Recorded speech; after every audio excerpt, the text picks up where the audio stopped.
Hey everybody, this is Annabeth with Sending Shoeboxes, and in today's video I want to talk to you about a question that was brought up to me in my comments a little while back, but not even just in my comments. I've seen this question all over Facebook groups. I've talked to people about it. It comes up a lot. And there's a lot of debate on the answer to this question. And so I just want to talk to you about sending stuffed animals that look like chickens or cows or sheep or roosters, pigs, and whether or not that's okay or not okay.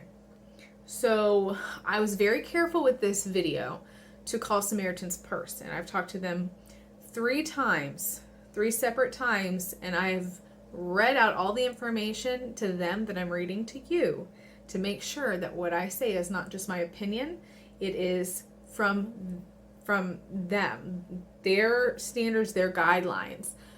So I am going to be very careful. I feel a lot of the time that we all have the best intentions, but sometimes our opinions on how we like to pack our boxes, because I have my way I like to pack them, and I'm sure, everybody has found a groove that works for them. It's hard not to get stuck on how you like to pack your boxes. And, everybody's can pack different, but we do have to be careful of some things. So, like I said, because this has been brought up multiple times, I really wanted to make sure I got the information right to be able to share it with you.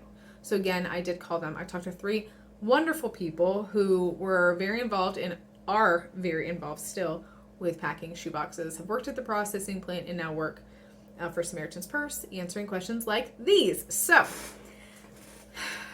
first of all, can you send animals like that in your shoeboxes? Now, the simple answer is yes. Yes, you can. I will read to you, so I am going to sort of look off and read a little bit. Animals such as chickens, roosters, cows, and pigs have not been put on our do not send list, so they are fine to put in your boxes. So all in all, that's something you do not need to worry about.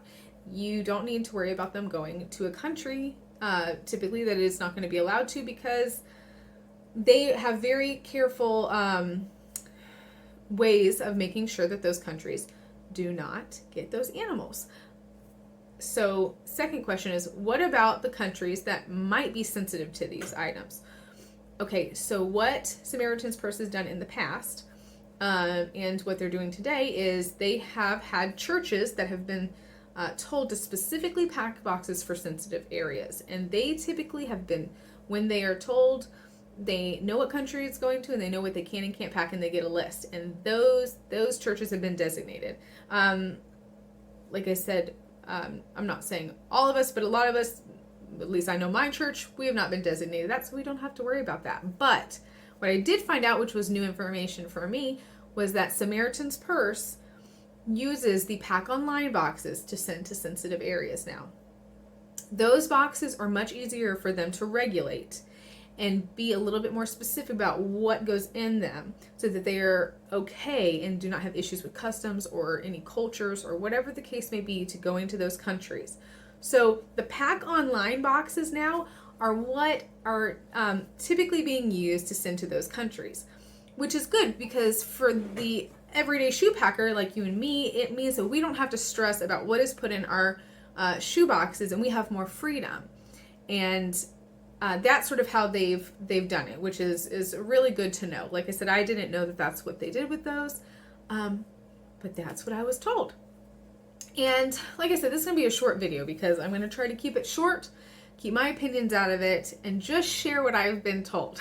But the other question I had for them are, what are good options for people who just maybe have their own concerns? Maybe you just don't feel comfortable with it. Maybe it's something that, even though it's allowed, it's just not something, it's something that you're grappling with. Well, a great option, there's a couple options, but a great option is send it to the processing plant. Send it as filler, because they can find the right box for that stuffed animal to go to if it's just not something that you're comfortable with. And that's totally fine.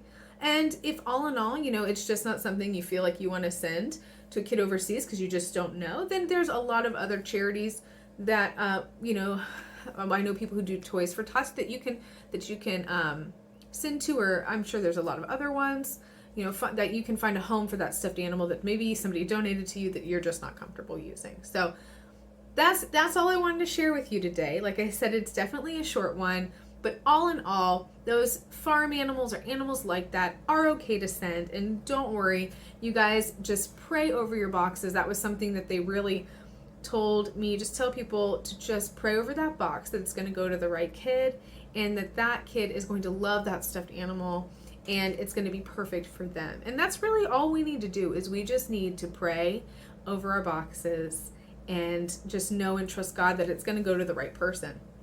So I hope this helps you guys. I hope this gives you a little bit more information. I definitely learned something interesting, especially about the online packing. Maybe you knew that, but that was great new information for me. So I hope that this helped, and I hope you guys are having an awesome, blessed day, and happy packing. Talk to y'all later. Bye.